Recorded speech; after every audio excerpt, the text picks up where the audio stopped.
Boa tarde! Estamos mais uma vez aqui com o programa A Sexta Hora.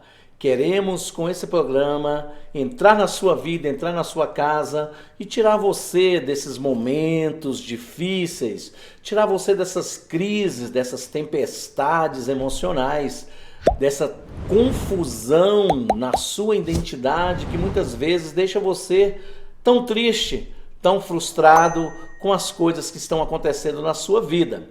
Estamos aqui todo domingo, ao meio-dia, pelo Facebook e posteriormente também, claro, fica tudo gravado lá no nosso canal no YouTube. É um prazer receber você aqui hoje. Eu sou o Patriarca Batista Benson, que estou conduzindo hoje esse programa até a sua vida, até a sua casa. E eu quero começar hoje falando para você exatamente o seguinte. Você já percebeu que muitas vezes vem até a sua vida aquele sentimento de que você está no caminho certo, mas você não consegue seguir esse caminho? Isso, aquele sentimento de que, poxa, eu sei o caminho que eu tenho que seguir, mas eu não estou conseguindo seguir este caminho. Ou então, aquela frustração de que você não conseguiu mudar a sua vida, mesmo sabendo exatamente aonde você tem que mudar. Ou aquela terrível sensação de que você nadou e morreu na praia sem conseguir atingir o seu sonho. E aí eu te pergunto, será que todas essas emoções negativas ela tem a ver apenas com você? Ou por acaso tem alguém que está na sua vida, que está perto de você, que está no seu caminho, que está interferindo nesse processo de autossabotagem que você está fazendo com a sua vida? Por que é que você não consegue de verdade exercer a sua fé e colocar em prática essa fé? É disso que nós queremos falar hoje no programa Sexta Hora, e quem Deus enviou para poder nos ajudar a entender esse processo é nada mais, nada menos do que a nossa querida Bispa Mariana Benson, nossa terapeuta, que vai te explicar esse processo. Por que essas coisas estão acontecendo? Por que essas emoções todas estão acontecendo com você? Seja bem-vinda, Mariana Benson. Obrigado, Patriarca. Agradeço a cada um de vocês que abriu as portas aí da sua casa para nos receber nesse programa à Sexta Hora. E como você disse, Patriarca, esses sentimentos são sentimentos que realmente assim incomodam muitas pessoas. Perfeitamente. Que fazem com que muitas pessoas elas se sintam bloqueadas, elas se sintam fechadas, elas se sintam frustradas com relação aos seus sonhos, com relação aos seus propósitos, com relação aos seus objetivos de vida.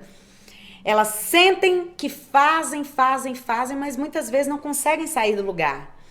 E esses questionamentos que você faz nesse programa, onde nós temos como tema o inimigo está mais perto do que você imagina. Eu quero perguntar aí para você que está aí na sua casa, para você que está aí nos assistindo. Você sabe realmente quem são seus inimigos? Você sabe realmente o que vem te bloqueando? Você sabe o que realmente está te atrapalhando a romper nos seus propósitos, a romper nos seus sonhos?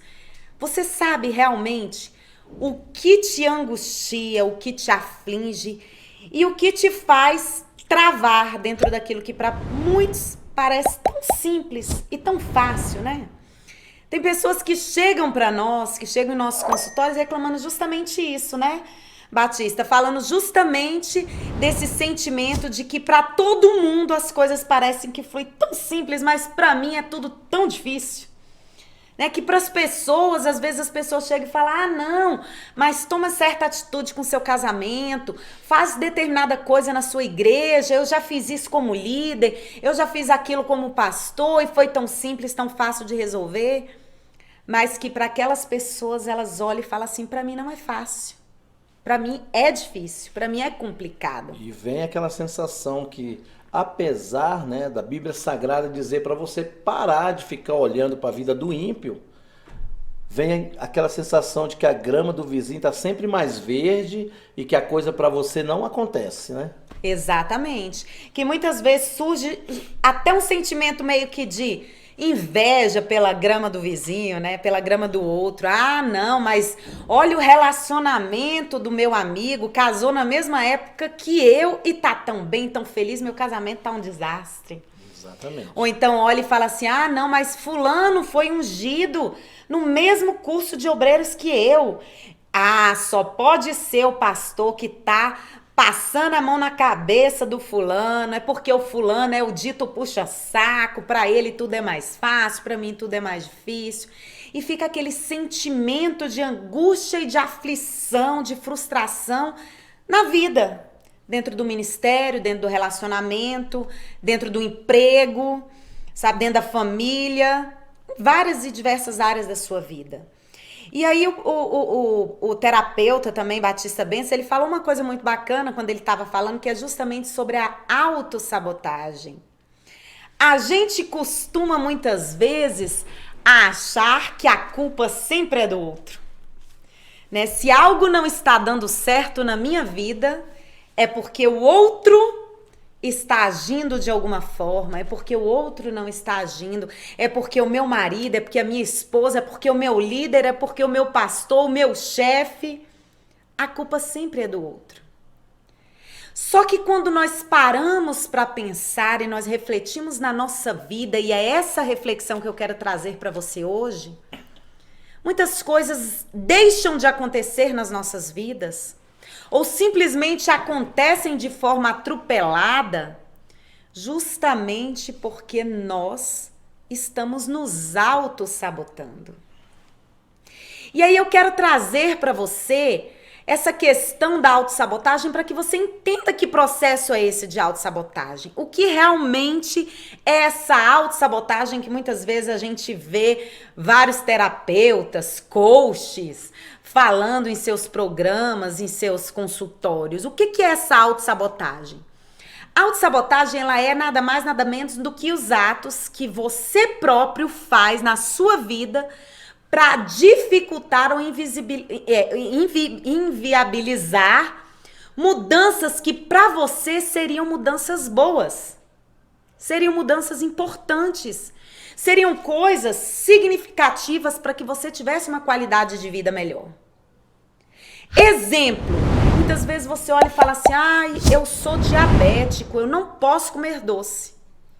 Meu médico falou que eu não posso comer doce, mas eu não resisto, eu não consigo. Quando eu vejo aquele pudim, meu Deus, aquele pudim de leite condensado é mais forte do que eu. Eu não consigo resistir àquele pudim. Ah, porque o meu médico disse que eu tenho que diminuir a massa porque o meu triglicerídeo está alto. Não, mas eu não consigo resistir a um pão. Quando eu vejo um pão, eu fico louco. Eu fico desorientado. Esses são exemplos simples de autossabotagem. Mas Mariana, me diga uma coisa, é minha dúvida e talvez a dúvida de quem está nos ouvindo nesse momento. Esse processo de autossabotagem, ele é voluntário ou involuntário? Eu planejo isso, caramba, eu não estou resistindo, eu não estou conseguindo, e eu planejo como que eu vou quebrar essa minha disciplina e vou ultrapassar esses meus limites, ou isso é um processo involuntário, quando eu menos percebo, eu já fiz? Perfeita pergunta. Quero te dizer que esse processo de autossabotagem, ele acontece de forma inconsciente. Inconsciente? De forma inconsciente. A pessoa, ela não percebe que ela está se prejudicando. Afinal, se ela percebesse, ela não faria. Né? Aquele negócio de que, por que que eu vou fazer algo que me prejudica? Por que que eu vou fazer algo que é ruim para mim, se eu tenho consciência que isso é ruim?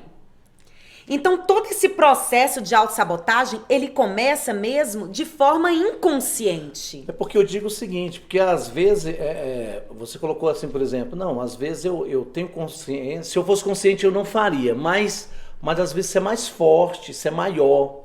E é justamente essa dúvida que é legal a gente esclarecer aqui, né? Como é que isso se processa? É involuntário, é voluntário? Você disse assim que é inconsciente. É, como é que chega essa emoção? Como é que ela me domina? Como é que ela me controla? Nós temos uma tríade dentro de cada ser humano que ela fala justamente de quê? Ela fala do pensamento, do sentimento e do comportamento.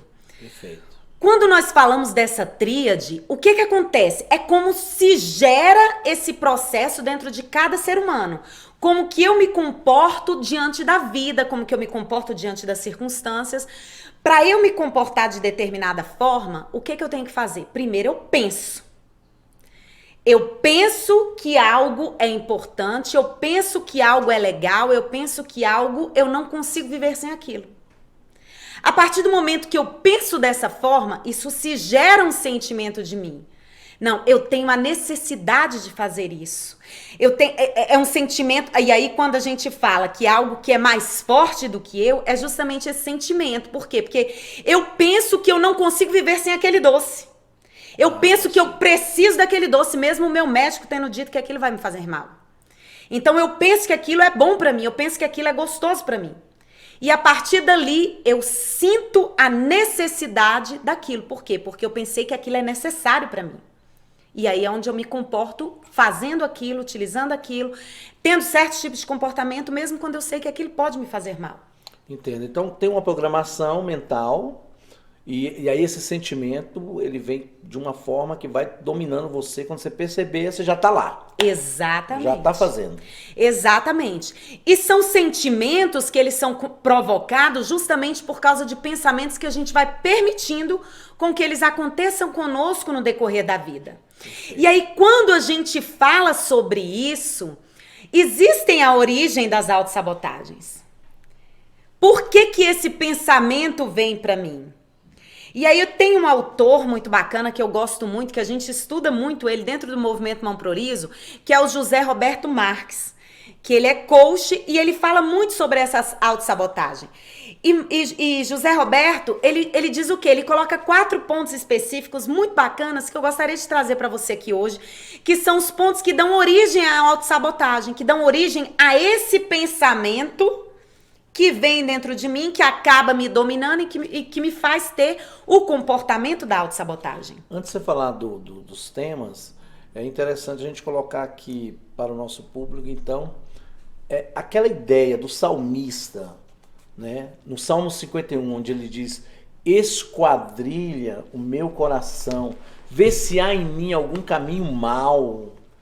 Acho que cabe exatamente nessa ideia, né? O pensamento, ele tem que ser esquadrilhado. Exatamente. Eu não posso ignorar.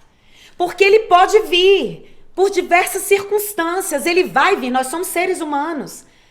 Quando nós estudamos a mente humana, nós entendemos e aprendemos que mesmo enquanto a gente dorme, a nossa mente continua trabalhando. A gente continua pensando, o cérebro continua ali trabalhando de forma intensa e que por isso se geram sonhos e que por isso se geram diversas circunstâncias. Nosso cérebro não para, nossa mente ela não para. Então, antes da nossa, se você me permite, antes da Mariana colocar aqui esses pontos, que com certeza vai fazer toda a diferença da sua vida que está nos assistindo, já vai a dica. Cara, você tem que esquadrilhar seu pensamento. Todo dia você tem que avaliar isso. O que eu pensei, né? O que eu estou pensando? Como é que está minha cabeça? Aonde está minha cabeça? Porque na maioria das vezes, Mariana, eu tô dando ênfase a isso, porque na maioria das vezes, principalmente membros de igreja, né? Ah, eu já sou homem de Deus, eu já sou mulher de Deus, então eu não tenho que pensar, não tenho que me preocupar com isso, porque a minha mente passou por uma metanoia, porque eu sou transformado, porque eu já estou salvo. E a coisa não é bem assim, né? Por quê? Porque se você vacila em policiar o que tá vindo na sua mente, aonde você está colocando o seu coração, você acaba errando. Eu acho que é justamente esse o motivo pelo qual as pessoas não conseguem, né, andar e às vezes como você disse, comete a autossabotagem. No último programa, do nosso programa A Sexta Hora, eu quero até te convidar a entrar lá no nosso canal no YouTube, a pesquisar aí na nossa página no Face, dar uma olhada, assistir o nosso último programa. Você, né, Batista Benz, falou muito sobre isso, essa questão de você parar para pensar, para avaliar a sua vida, quando você fala do diário a bordo, né? Diário de bordo. O diário de bordo. Que é justamente o quê? É você parar realmente para esquadrinhar o seu coração. Parar para pensar o que está se passando dentro de você. O que está acontecendo dentro de você? Quais são os pensamentos que estão gerando em você sentimentos bons ou sentimentos ruins? Perfeito. Quais são os pensamentos que se passam dentro de você que já geraram sentimentos que te fizeram ter comportamentos errados? Comportamentos de autossabotagem? E aí, quando a gente fala sobre isso, eu quero trazer para vocês um personagem hoje, que é justamente um personagem que poucos gostam de falar, porque é um personagem que dentro do meio cristão, principalmente, se gera muita revolta, né? Que é Judas Iscariotes. Judas Iscariotes, ele é um personagem na Bíblia que o povo, quando vê a história de Judas Iscariotes, quando se fala de Judas Iscariotes, se lembra da traição dele com Jesus. Se lembra do momento em que ele entregou Jesus. Sim. E aí, quando a gente fala de Judas Iscariotes, eu quero trazer para vocês toda uma história que muitas vezes a gente esquece. Quem era Judas Iscariotes?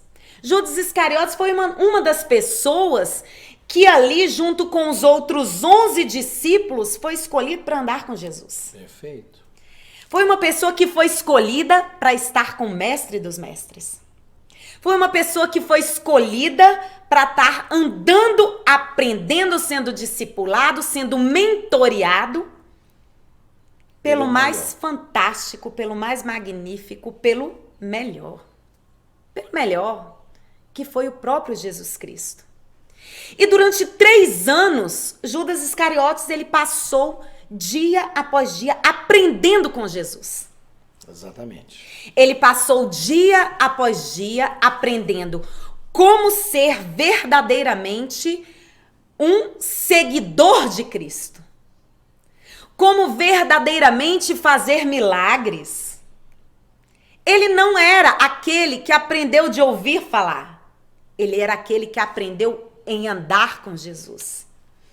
Ele foi aquele que andou com Jesus, viu os seus milagres. Ele é aquele que andou com Jesus, presenciou cada passo de Jesus exatamente como tinha que ser. Como Jesus havia dito que seria. Como as escrituras haviam profetizado com os profetas anteriores. Judas Iscariotes, ele vivenciou aquilo da mesma forma que os outros discípulos. Ele não era um cara que Jesus olhava e falava assim, olha, eu sei que tu vai me ferrar, Judas, então afasta que eu vou conversar com esses aqui. Não, Judas, esse assunto aqui é só com os 11, porque eu já sei que você é o traidor. Jesus, ele não fazia isso. Pelo contrário, independente do contexto histórico de Judas antes de começar a andar com Jesus, Jesus o tratou como um discípulo. Até porque Jesus acreditava no ser humano, né?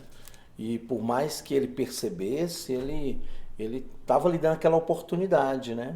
Aguardando as mudanças, né, interior de cada um dos seus discípulos. Exatamente. Né? As ressignificações, né, de cada um.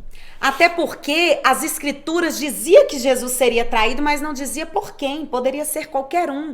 Porque Deus, ele nos permite ter o livre-arbítrio. Não é mesmo, Batista? Deus, ele nos dá esse arbítrio livre de escolha. Sabe, esse poder de escolha, de decidirmos o que queremos e quais os caminhos que traçaremos. E Judas, ele teve essa oportunidade. Judas, ele andou com Jesus. Judas, ele sabia quem Jesus era. E Judas, ele vivenciou durante 3 anos os melhores momentos e o maior desejo da vida de todo ser humano, de todo aquele que é cristão. Gente, visualiza você se hoje você tivesse a oportunidade de andar mesmo com Jesus. de sentar com Jesus, como você colocou no último programa, de sentar com Jesus e conversar aqui com Jesus. Senta aqui, vamos conversar.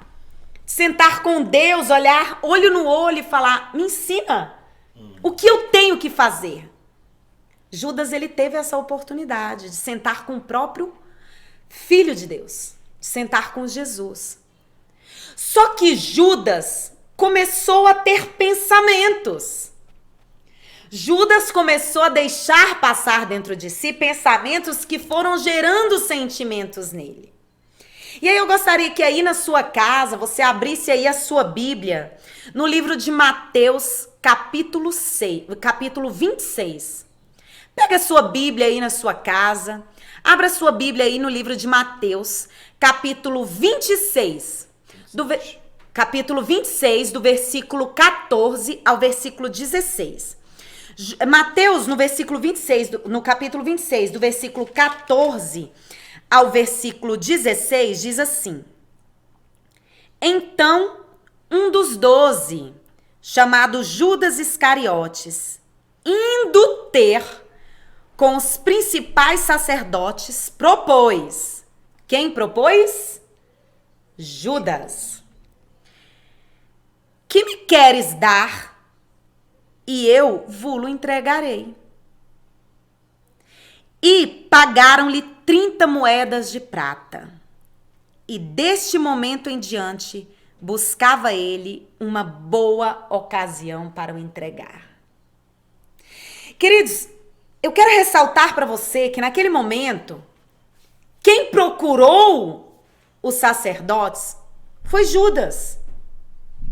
Por que ele fez isso? Ele fez isso porque dentro dele já existia um pensamento que gerou nele um sentimento. Um sentimento de que para ele aquilo ali não bastava. Ele não simplesmente estava dentro de casa e olhou e falou assim: vou ali nos sacerdotes. Ele saiu e aí a Bíblia Sagrada... Não tô fazendo nada, vou ali trair Jesus. Não tô fazendo nada mesmo, vou ali trair Jesus. Judas, ele não fez isso. Pelo contrário, a Bíblia Sagrada diz que eles estavam ali ceando com o próprio Cristo. Ele estava ali numa mesa de ceia com o próprio Cristo. E naquela mesa de ceia, Cristo vira e fala assim: olha, um de vocês irá me trair. Jesus não disse: Judas, te conheço, tu vai me trair. Não. Jesus olhou naquele instante entre eles e falou assim: um de vocês irá me trair. Diferente de Pedro, que para Pedro Jesus virou e falou assim: olha, Pedro, tu me negarás 3 vezes. Pedro se assusta e fala: eu? Eu? Não, Jesus, não. Não. Tá enganado, Jesus. Eu não vou te trair. Né, pastora? De jeito nenhum. Não. Jesus olhou e falou assim: um de vocês irá me trair. Aquele pensamento que já tinha gerado um sentimento dentro de Judas, Judas na hora vira para Jesus e fala: tá falando de mim? É de mim que tu tá falando, Senhor? Ali no livro de Mateus diz isso. No livro de Mateus 23 diz isso. Quando Jesus, no livro de Mateus 26 diz isso. Quando Jesus está ali na mesa com seus discípulos e ele fala que alguém vai trair, o próprio Judas olha e já se incrimina. Por que ele já se incriminou? Porque dentro dele já existia esse pensamento. Já existia esse sentimento de que ele queria trair Jesus. E naquele momento, ele olha para Jesus e fala: tá falando de mim? Aí Jesus olha e fala, na nossa linguagem bem de hoje, né? Eu não citei teu nome, Judas. Não citei teu nome. Não falei que era você. Você que tá dizendo. Você que tá dizendo. E é o momento que Judas se levanta e decide ir atrás dos sacerdotes para informar aonde Jesus estava. Por quê? Porque o comportamento de traição já havia acontecido. Ele já havia anteriormente procurado os sacerdotes e já havia se comprometido, já havia se oferecido. Quanto que tu quer me dar para que eu traia Jesus? Me fala aí, quanto que você me paga para eu entregar? Qual é o melhor momento de você pegar Jesus? Ele já havia feito isso. Ele já havia dito. E em Mateus 27, 3, 5, é justamente onde narra o pós, o que aconteceu depois disso. Em Mateus 27, versículo de 3 a 5, vira aí uma página só da sua Bíblia e abre aí em Mateus 27, de 3 a 5. Em Mateus 27, de 3 a 5, diz assim, ó. Então Judas, o que o traiu, vendo que Jesus fora condenado, tocado de remorso, devolveu as 30 moedas de prata aos principais sacerdotes e aos anciãos, dizendo: pequei traindo sangue inocente. Eles, porém, responderam: que nos importa? Que nos importa? Problema seu. A linguagem de hoje, exatamente. O problema é teu, meu querido. Você não sabia que era sangue inocente? Você não andava com ele há 3 anos? O problema é teu. De que me importa se tu traiu ele ou não? Você que veio atrás de nós. Você que decidiu vir aqui. E aí no versículo 5 continua dizendo o quê? Então Judas, atirando para o santuário as moedas de prata, retirou-se e foi enforcar-se. O sentimento de remorso, o sentimento de frustração, o sentimento de vergonha de Judas, ele foi tão grande que ele não conseguiu suportar aquilo. Que no momento que ele viu o grande absurdo que ele havia feito, o grande estrago que ele havia feito, ele não conseguiu suportar aquilo. E ele resolveu se enforcar. E aí, por que eu trago Judas como um exemplo para vocês de autossabotagem? Porque Judas, ele tinha tudo para ser um grande homem de sucesso. Perfeitamente. Judas, ele tinha tudo para ser um grande discípulo de Cristo. Ele tinha tudo para ser um dos caras que levasse o nome de Jesus por toda essa terra da forma mais grandiosa possível. Porque ele andou 3 anos com Jesus. Ele aprendeu com o mestre dos mestres. Ele aprendeu com o melhor. Ele ouvia durante 3 anos tudo o que ele precisava fazer. Ele ouviu durante 3 anos, ele aprendeu e ele vivenciou durante 3 anos todas as acusações que Jesus poderia receber e que ele também poderia receber. Ele vivenciou durante 3 anos um ensinamento próximo com o mestre dos mestres. Mas durante 3 anos, ele não foi julgado pelo que ele era, ele não foi acusado pelo que ele era, não lhe foi apontado o dedo pelos erros do seu passado, mas ele foi tratado como um dos melhores. Jesus trouxe para junto 12 discípulos e falou: vocês eu vou ensinar de perto. E onde ele andava, ele levava esses 12 discípulos para que aprendessem com ele. Para que vissem o exemplo dele. Para que agissem como ele. Para que na sua ausência aprendessem exatamente, tivessem força interior, soubessem quais eram as suas habilidades, quais eram as suas competências, quais eram as suas capacidades. Jesus ensinou para ele quais os ambientes em que ele iria andar e quais os comportamentos que ele precisava ter.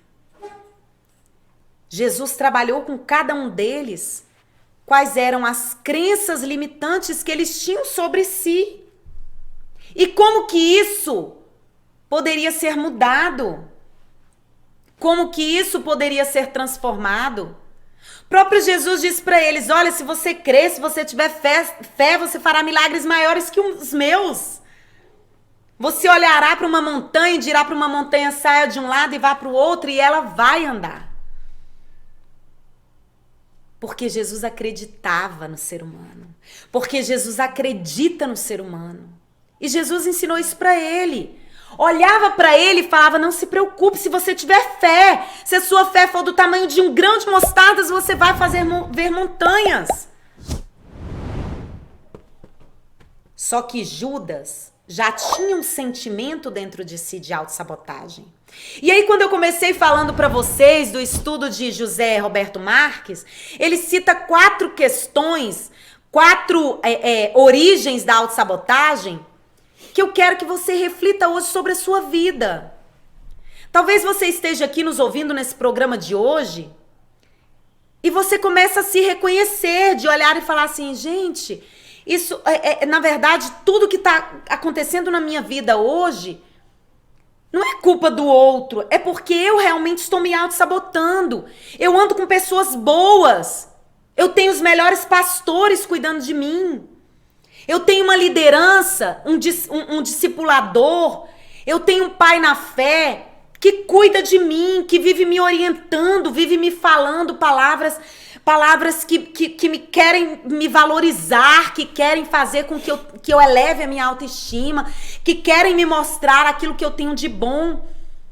Mas eu estou me auto-sabotando. Mas muitas vezes eu não paro para ouvir. Quantos pastores nós conhecemos, né, pastor? Que falam sobre isso.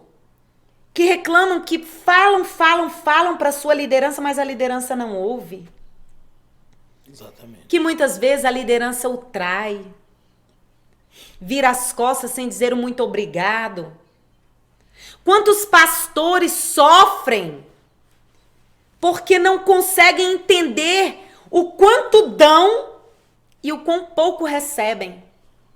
E aí eu quero te convidar nesta tarde a refletir sobre isso. Que tipo de líder você vem sendo na sua igreja? Será que você não está se auto-sabotando e destruindo seu próprio ministério? Que tipo de marido, que tipo de esposa, que tipo de filho você vem sendo? Que tipo de pai, de mãe você vem sendo? Será que você não está se auto-sabotando, impedindo que você tenha um relacionamento e um vínculo familiar da forma que você realmente gostaria de ter e que você sonhou ter um dia na vida? E aí, quando José Marques ele fala dessa origem da autossabotagem e cita esses 4 tópicos, o primeiro deles ele diz assim, que uma das origens da autossabotagem são experiências negativas vividas no decorrer da sua vida. Às vezes você está se auto-sabotando por causa de experiências frustradas que você teve no decorrer da sua vida. Às vezes, no início do seu ministério, você estava numa igreja aonde você não era reconhecido, aonde você não era valorizado, aonde você não era respeitado. E essa foi uma experiência negativa que você viveu na sua vida anteriormente. Só que hoje, você vive um ambiente diferente. Em um ambiente onde você é valorizado, em um ambiente onde você é respeitado, onde você tem uma liderança que te ama. Só que você não consegue perceber isso. Porque você está se auto-sabotando por causa de uma experiência negativa que você teve na sua vida, no seu ministério anteriormente. E que você traz essa frustração para a vida atual. E isso acontece não só em igreja, né? Pelo que você está falando, isso também envolve. Às vezes a pessoa casa novamente e quer trazer todo aquele sofrimento que ele viveu, aquele perfil que tinha, né? Às vezes um namoro, termina o namoro, vai para outro namoro e leva todas aquelas experiências ruins para aquele namoro e acaba aquilo ali causando um dano violento, né? Exatamente. Numa empresa, não é porque você passou por essa experiência tão ruim em determinada empresa, né? Que você não pode ser um excelente funcionário na próxima empresa, né? Não é porque você vivenciou um evento traumático na empresa anterior, onde você foi mandado embora, por exemplo, desvalorizado, desrespeitado, que a empresa que você está hoje vai fazer a mesma coisa. E tem uns sonhos pessoais também, né? A pessoa às vezes tenta, não dá certo. A maioria dos grandes empresários, né, bem-sucedidos hoje, quando você vai estudar a história, o cara passou por várias frustrações ao longo da vida, mas quis aprender com aquelas experiências ao invés de replicar essas experiências negativas no futuro, né? E aí, dentro disso, eu quero te trazer uma reflexão. Entenda, querido, as frustrações do passado, elas não podem te deter. As frustrações do passado, elas não podem destruir o que você vive hoje. Essas frustrações do passado, elas podem te servir como alavanca para que você viva uma vida melhor, para que você viva a realização realmente dos seus sonhos, né, Batista? Então, muitas vezes, você está aí se auto-sabotando e se impedindo de romper justamente porque você teve experiências negativas do passado e que elas continuam sendo o combustível para a sua vida hoje. As experiências do passado, elas não podem te servir como combustível para te impedir. Elas têm que te servir como experiências para que você alavanque a sua vida hoje. Para que você viva a projeção dos seus propósitos de amanhã. E aí outro ponto que José fala, ele diz que outra origem da autossabotagem são os aspectos culturais. Coisas que vão passando de geração em geração, que você aprende com a sua avó, que você aprende com a sua tia, que você aprende com a sua mãe. Às vezes você nem vivenciou, mas você aprendeu. Exemplo, sabe aquela avó que vira pra você, aquela tia que vira pra você e diz assim, olha, não confia em amigo, porque amigo tudo te trai? Olha, tudo quanto é homem não presta. Não confia em homem. Não confia em homem, porque homem não presta. É aquela cultura que vai vindo de geração em geração e que vão fazendo com que você cresça aprendendo que tem que ser daquele jeito. Então, toda vez que você se envolve, por exemplo, num relacionamento, você entra naquele relacionamento acreditando que você quer ser feliz, acreditando que você quer construir uma família, acreditando que você tá cheio de amor para dar. Só que aí, na hora que você começa a se envolver profundamente, na hora que você começa a ver que aquilo tá, de alguma forma, levando você pro rumo do seu propósito, lhe vem aquele pensamento, homem não presta. Tudo quanto é homem trai. E aí você, inconscientemente, você olha e fala assim, não, esse homem vai me trair, esse homem não presta, vou começar a futucar aqui o celular dele, vou começar a olhar aqui as redes sociais dele, vou começar a olhar aqui porque quem procura acha, esse homem vai me trair, tu me trai, eu sei que você me trai, e o cara tá lá dizendo, não amor, mas eu não te traio, que isso amor, nunca te traí na vida, você é a razão da minha vida, você é quem me faz feliz, conversa, tá falando isso só porque tu tá aprontando. Tu tá aprontando, o cara chega com um presente em casa, você tá me dando presente por quê? Hoje nem é dia, tá comemorando o quê? Tu me traiu. Homem que chega com presente do nada é porque me traiu.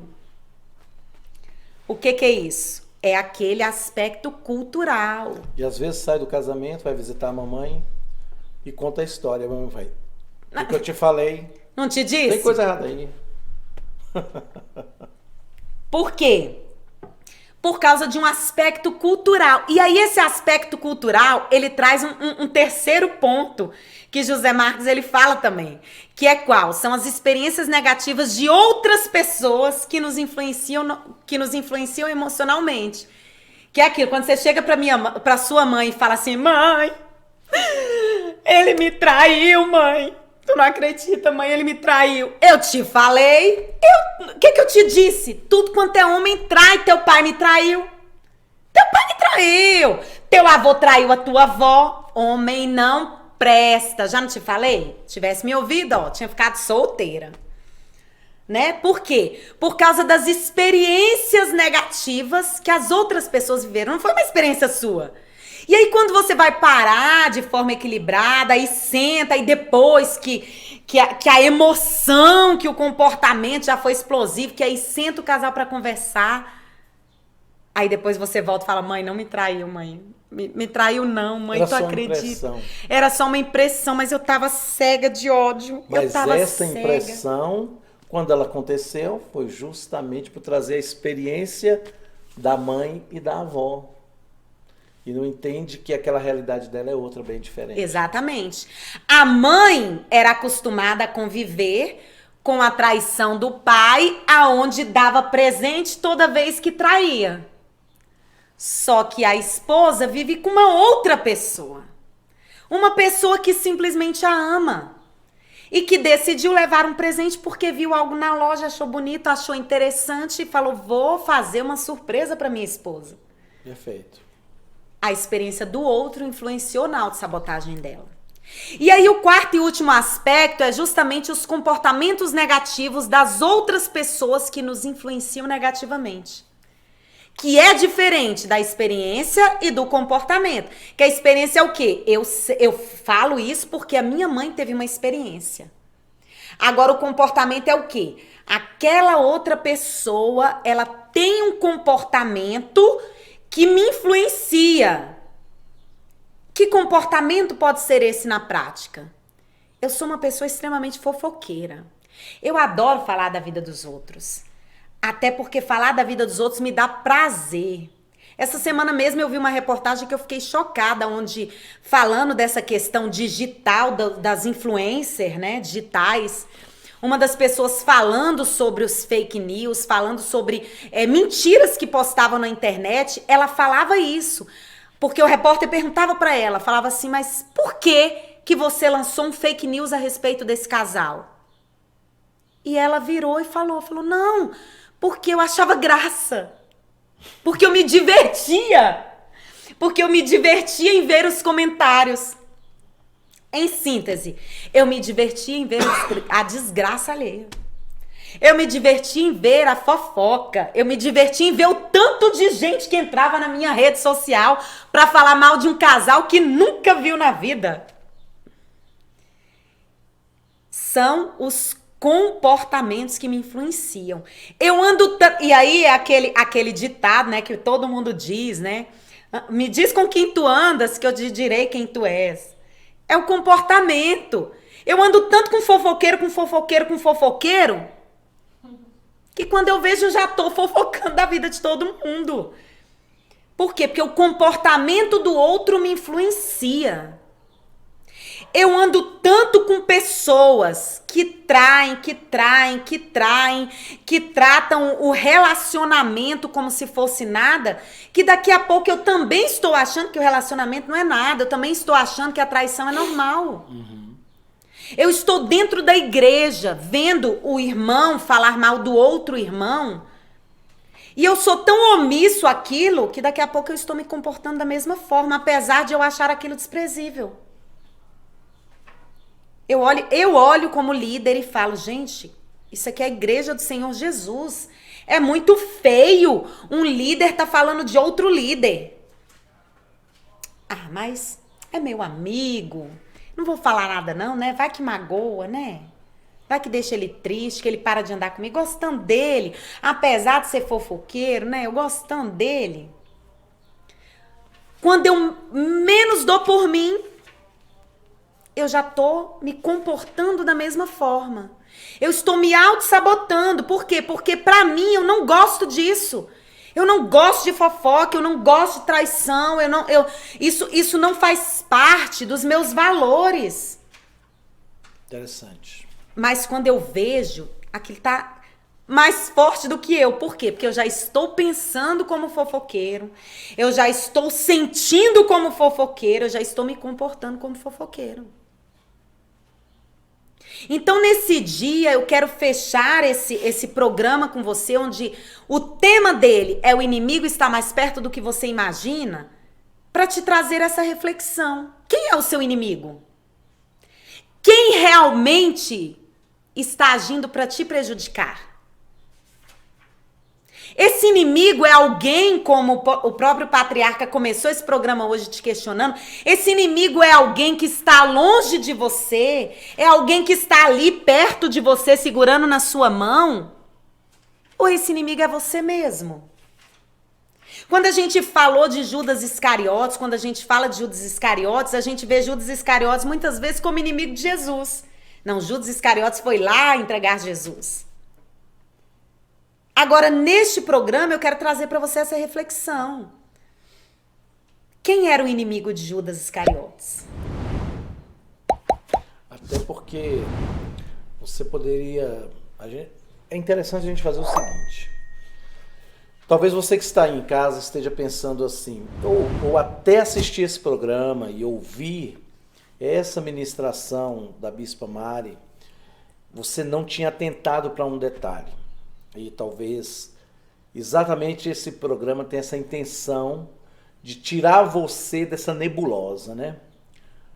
Se a gente conseguir imaginar, dentro de tudo que nós ouvimos aqui hoje, a vida de Judas Iscariote, por exemplo, lá em Jerusalém, não era a primeira pessoa, Jesus não era a primeira pessoa que se apresentava, né? Que as pessoas imaginaram ser o Messias. Muitas outras pessoas, né, se apresentaram dizendo ser o Messias, ser o Cristo, né? Então, você falou sobre um dos aspectos que você falou aí, foi justamente essas experiências do passado, negativas do passado. E aí, com certeza, ali no dia a dia, quando Judas se encontrava com outras pessoas ali na cidade, talvez até na própria família, quantas vezes ele deve ter sido indagado? E é isso aí, você está achando que é Cristo de verdade, que é o Messias de verdade? Você deve ser outro enganador, deve ser outro que veio aí com esses papos furados e você está ali perdendo tempo, né? Quantas vezes, não só essa experiência do passado, mas a experiência do outro influenciou Judas na sua decisão, né? Ou o comportamento, ou a experiência, as falas de outras pessoas ali, que certamente levou ele a vender, né, a traição, vender Jesus. E talvez a única coisa que sobrou para ele foi justamente pensar, bem, são quase 3 anos e meio, qual a vantagem que eu vou levar nisso? Vou vender por 30 moedas de prata. Vou levar uma certa vantagem nisso, né? E esqueceu que, na verdade, Jesus Cristo estava ali dando a oportunidade dele se ressignificar dessas antigas histórias negativas e acreditar de verdade num sonho palpável, né? Numa coisa verdadeira. E quantas vezes você deve estar... Eu estou certo nesse raciocínio, Mariana? O que você pensa disso? Perfeito, perfeito, Batista. Exatamente isso. Judas Iscariotes, ele teve a oportunidade de se ressignificar. Inclusive, no momento que ele viu que fez algo que, vamos colocar assim, que foi a destruição da vida. Naquele momento, ele poderia ter parado e falado assim, gente, eu me auto-sabotei. Eu não poderia ter feito isso, eu tinha uma história que eu construí com Jesus, eu tinha exemplos da vida. Ter dado ouvido a pessoas frustradas, angustiadas, mal amadas, né? Exatamente. Mas ouviu. Então, naquele momento, Judas, ele poderia ter olhado e falado assim, não, eu fiz tudo errado. Eu preciso me ressignificar. Ele poderia ter feito isso. Só que aquele sentimento de remorso, aquele sentimento de angústia foi tão frustrante na vida de Judas que ele deu cabo à própria vida. E aí a gente tem um exemplo paralelo, que é justamente o exemplo de Pedro. Porque Pedro olhou para Jesus e falou, não, eu jamais eu vou te negar. E quando Pedro faz isso pela 3ª vez que o galo canta... Imediatamente a ficha cai. Imediatamente a ficha dele cai. Da mesma forma que Judas, ele percebe, caramba, eu fiz a merda da minha vida. Eu neguei Jesus. O meu mestre, aquele que eu acredito que verdadeiramente é o Messias, eu neguei Jesus. Negou e traiu, né? Eu traí Jesus. Eu não poderia ter feito isso porque ele era o meu Jesus. Se preciso fosse, eu morreria na cruz com ele. Mas não. Naquele momento, o galo canta e ele olha e fala, fiz tudo errado. Mariana, eu quero aproveitar, se você me permite, e trazer um pouco da minha experiência de mais de 25 anos treinando líderes, né? Claro. Às vezes o liderado não entende que, na verdade, nós sabemos quem tem o sentimento de traição. Nós que estamos treinando um líder, sabemos, aqui praticamente no Instituto, todos são especialistas em treinamento e formação de líderes, tanto líderes a nível secular como nível eclesiástico. E na fábrica de compromissado tem esse compromisso, né?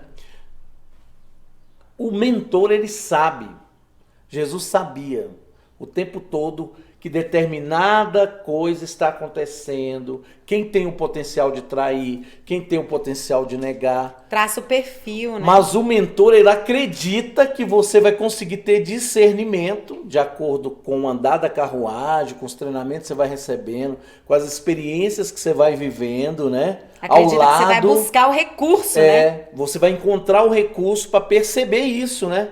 Não, peraí. Eu não vou me embaraçar pelo que estão falando. Essa é a experiência dele, não é a minha.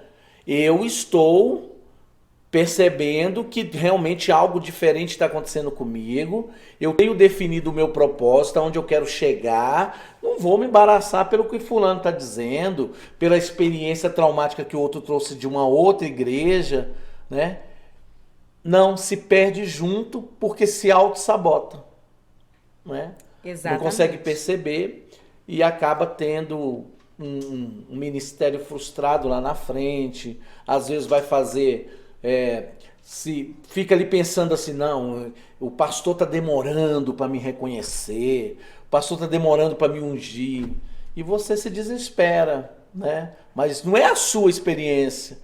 Às vezes, no fundo, você tem um excelente relacionamento com o teu mentor, com o teu pastor, ele acredita em você e por vários momentos já falaram isso, mas o que acontece? Você não percebe que você entrou num processo de autossabotagem, né, da sua vida, do seu ministério, porque você está dando ouvido às experiências negativas do outro, né? E às vezes você se compara, fala assim, não, como o outro não tem um reconhecimento, eu também não vou ter, e nada tem a ver.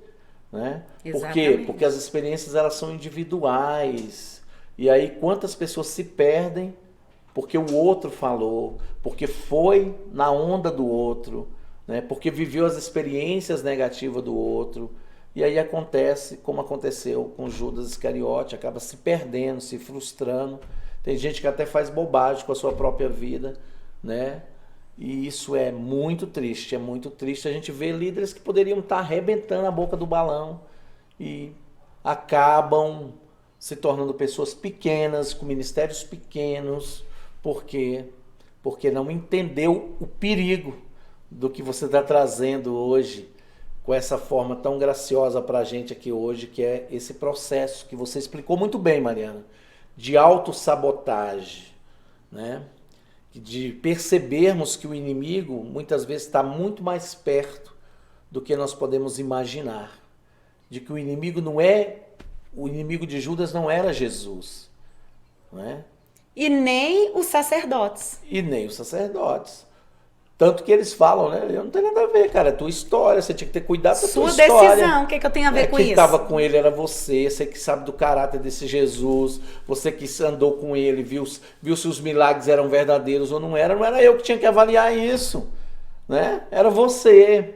E é eu acredito que esse seja o objetivo dessa palavra maravilhosa que você trouxe hoje no programa Sexta Hora, de alertar realmente as pessoas para que fique atento, que esse processo de autossabotagem, ele é inconsciente, não é isso que você falou? Exato. Ele é inconsciente, ele chega como usando o sapatinho de algodão, né? Você nem vai percebendo quando que esse processo está acontecendo, e quando você menos espera, você está vivendo uma vida que não foi a que você sonhou para você. E aí, Mariana quer colocar as últimas palavras. Mariana, queria pautar suas últimas palavras nesse programa. Quero apenas te chamar a essa reflexão. Quando a gente fala da autossabotagem, quando você vê quem foi Judas e que o inimigo de Judas era simplesmente ele mesmo tentando se autossabotar, quem vem sendo seu inimigo dentro do seu processo de construção humana? Quem vem sendo seu inimigo dentro do processo de formação do seu propósito? Aonde você está se auto-sabotando? Aonde você está verdadeiramente se permitindo caminhar ou se deixando influenciar? Seja pelas experiências negativas que você teve na sua vida no passado, seja pelos aspectos culturais que você veio aprendendo no decorrer da sua vida, seja pelas experiências ou comportamentos de outros. O que é que está te levando a se auto-sabotar? Quero te agradecer pela oportunidade de estar aqui com você, te chamar a essa reflexão e te convidar a fazer diferente. A fazer como Pedro, que quando percebeu que a sua atitude foi uma atitude de autossabotagem, ele simplesmente se arrependeu e decidiu ser muito melhor do que já havia sido. Sente a vergonha, né, do que fez. Porque o processo de autossabotagem, como nós conversamos aqui, né, patriarca, ele vem com um sapatinho de veludo que muitas vezes você não percebe. Só que hoje nós trouxemos para você, à luz dessa palavra, a reflexão sobre essa autossabotagem. E quando você descobre e percebe que você está se autossabotando, qual o comportamento que você tem a partir daí? Perfeito. Muito obrigado. Gostaria de agradecer a Mariana por essa palavra maravilhosa que ela trouxe para nós hoje, de uma forma inteligente, de uma forma sábia, de uma forma descontraída. Ela conseguiu trazer para nós aqui no programa Sexta Hora, né? Nós aqui da produção também aprendemos muito com isso, mas principalmente para você que está em casa. Eu tenho uma frase, Mariana, que eu digo sempre: o diabo só junta para espalhar. Então, quando você percebe que alguém chega para você para ficar falando mal do teu líder, que alguém chega para você para ficar falando mal do teu marido, para ficar falando mal da tua esposa, cuidado com isso. Para ficar falando mal do teu chefe ali naquele nicho, né, de competição que existe dentro das empresas. Cuidado, porque o diabo só junta para espalhar. Depois se vira. Quem estava lá é você. Se vira. Era você que tinha que saber o processo. Era você que tinha que saber as qualidades da tua mulher, não era eu. É você que tem que saber as qualidades do seu pastor, não era eu. É você que tem que saber as qualidades do teu marido, não era eu. É você que tem que saber a qualidade do teu chefe e o que a sua empresa poderia te oferecer, não era eu. Ou seja, o diabo junta aquelas pessoas todas que vai trazer as experiências negativas delas, as ideias ruins delas, né? Tira você do teu foco, tira você do teu propósito, depois que se dane a tua vida. Então se liga, o inimigo pode estar mais perto do que você imagina. O nosso muito obrigado. Não esqueça de comentar, de dar o seu joinha e com certeza compartilhar para todo mundo que você ama, para todo mundo que você sabe que precisa dessa palavra. Um beijo no coração e um forte abraço. Até domingo que vem. Tchau!